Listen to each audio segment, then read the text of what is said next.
Hi everyone, this is Glenda Ganzon and welcome to my Human Anatomy and Physiology class. And for today's video, I'm going to be discussing the pectoral girdle of the appendicular skeleton of the human skeletal system. So stay tuned.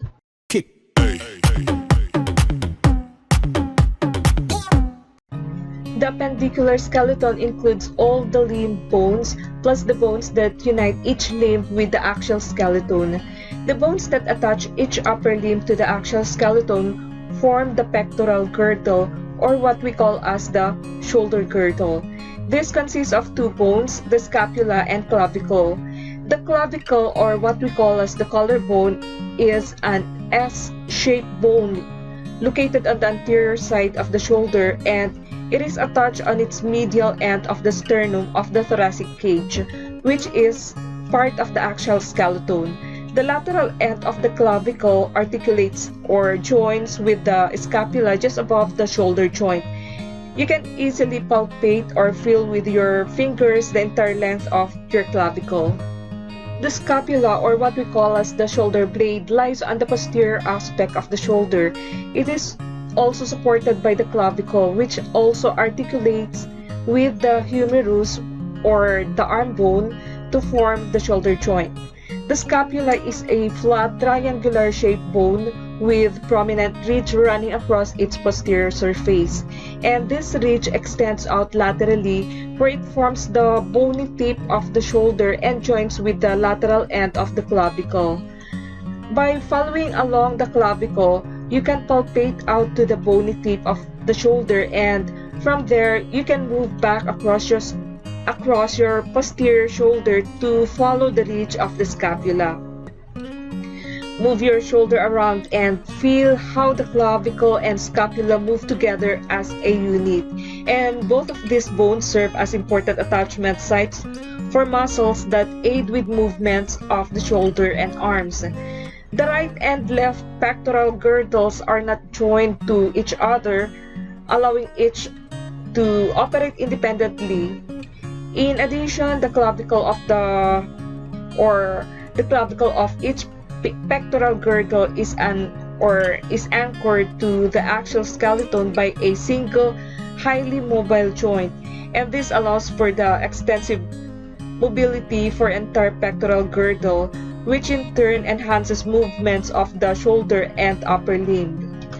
The clavicle, on the other hand, is the only long bone that lies in a horizontal position in the body.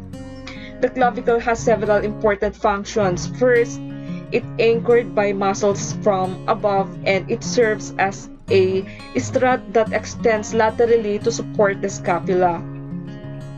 This in turn holds the shoulder joint superiorly and laterally from the body trunk, allowing for maximal freedom of motion for the upper limb. The clavicle also transmits forces acting on the upper limb to the sternum and axial skeleton. Finally, it serves to protect the underlying nerves and blood vessels as they pass between the trunk to the body and the upper limb.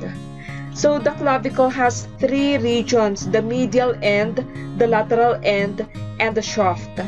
The medial end, known as the sternal end of the clavicle, has triangular shape and articulates with the manubrium portion of the sternum.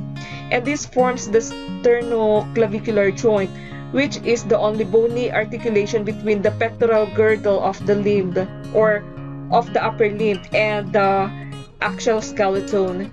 So this joint allows considerable mobility, enabling the clavicle and the scapula to move in the upward or downward and anterior or posterior direction during shoulder movements. And the sternoclavicular joint is indirectly supported by the costoclavicular ligament, which spans the sternal end of the clavicle and the underlying first rib. So the lateral or acromial end of the clavicle articulates with the acromion of the scapula, which is the portion of the scapula that forms the bony tip of the shoulder. There are some sex differences in the morphology of the clavicle. In women, the clavicle tends to be shorter, thinner and less curved, and in men the clavicle is heavier and longer and has a greater curvature and rougher surfaces where muscles attach, features that are more pronounced in manual workers. So the clavicle is the most commonly fractured bone in the body. Such breaks often occur because of the force exerted on the clavicle when person falls onto his or her outstretched arms, or when the lateral shoulder receives a strong blow. Because the sternoclavicular joint is strong and rarely dislocated, excessive force results in the breaking of the clavicle, usually between the middle and the lateral portion of the bone. If the fracture is complete, the shoulder and lateral clavicle fragment will drop due to the weight of the upper limb, causing the person to support the sagging limb with their other hand. Muscles acting across the shoulder will also pull the shoulder and lateral clavicle anteriorly and medially, causing the clavicle fragments to override. So the clavicle overlies many important blood vessels and nerves for the upper limb, but fortunately, due to the anterior displacement of broken clavicle, these structures are rarely affected when the clavicle is fractured. The scapula, on the other hand, is also part of the pectoral girdle and thus plays an important role in anchoring the upper limb to the body. So the scapula is located in the posterior side of the shoulder. It is surrounded by muscles on both its anterior or deep and posterior or superficial sides, and thus it does not articulate with the ribs of the thoracic cage. The scapula has several important landmarks. The three margins or borders of the scapula named for their position with the body, and they are the superior border of the scapula, the medial border of the scapula, and the lateral border of the scapula. The suprascapular notch is located lateral to the midpoint of the superior border. The corners of the triangular scapula at either end of the medial border are the superior angle of the scapula, located between the medial and superior borders, and the inferior angle of the scapula, located between the medial and lateral borders. The inferior angle is the most inferior portion of the scapula and is particularly important because it serves as the attachment point of several powerful muscles involved in shoulder and upper limb movements. And the remaining corner of the scapula between the superior and the lateral borders is the location of the glenoid cavity, or what we call as the glenoid fossa. And this shallow depression articulates with the humerus bone of the arm to form the glenohumeral joint, or what we call as the shoulder joint. The small bony bumps located immediately above and below the glenoid cavity are the supraglenoid tubercle and the infraglenoid tubercle, respectively, and these provide attachments for muscles of the arm. The scapula also has two prominent projections.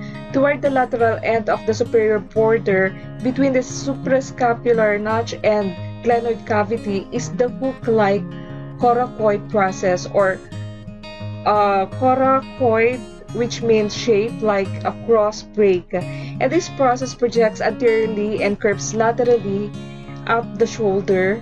The coracoid process is located inferior to the lateral end of the clavicle, and it is anchored to the clavicle by strong ligament and serves as the attachment site of the muscles of the anterior chest and arm. And on the posterior aspect, the spine of the scapula is a long and prominent ridge that runs across its upper portion. Extending laterally from the spine is a flattened and expanded region called the acromion or acromial process. So the acromion forms the bony tip of the superior shoulder region and articulates with the lateral end of the clavicle, forming the Acromioclavicular Joint. Together, the clavicle, acromion, and spine of the scapula form a V-shaped bone line that provides for the attachment of neck and back muscles that act on the shoulder, as well as muscles that pass across the shoulder joint to act on the arm. The scapula has 3 depressions attached, of which is called a fossa. 2 of these are found on the posterior scapula and above and below the scapular spine. Superior to the spine is the narrow supraspinous fossa, and inferior to the spine is the broad infraspinous fossa. The anterior or deep surface of the scapula forms the broad suprascapular fossa, and all of these fossae provide large surface areas for the attachment of muscles that cross the shoulder joint to act on the humerus. So the acromioclavicular joint transmits forces from the upper limb to the clavicle. The ligaments around this joint are relatively weak. A hard fall onto the elbow or outstretched hand can stretch or tear the acromioclavicular ligaments, resulting in a moderate injury to the joint. However, the primary support to the acromioclavicular joint comes from a very strong ligament called the Coracoclavicular ligament. And this connective tissue band anchors the coracoid process of the scapula to the inferior surface of the acromial end of the clavicle, and thus provides important indirect support for the acromioclavicular joint. Following a strong blow to the lateral shoulder, such as when a hockey player is driven into the board, a complete dislocation of the acromioclavicular joint can result, and in this case, the acromion is thrust under the acromial end of the clavicle, resulting in ruptures of both the acromioclavicular and the coracoclavicular ligaments. The scapula then separates from the clavicle with the weight of the upper limb pulling the shoulder downward, and this dislocation injury of the acromioclavicular joint is known as the shoulder separation and is common in contact sports such as hockey, football, or martial arts. So this ends my discussion about the pectoral girdle of the appendicular skeleton of the human skeletal system, which consists of clavicle and scapula. And if you have any question, please write it in the comment section down below, and I'll be glad to answer them all. And if you haven't subscribed yet to my channel, please to consider subscribing. Also hit the notification bell so that you'll be updated with my new videos. And if you like this video, please give it a thumbs up and share. Once again, I would like to thank you all for watching my video and for listening to my discussion. Until my next video, bye everyone!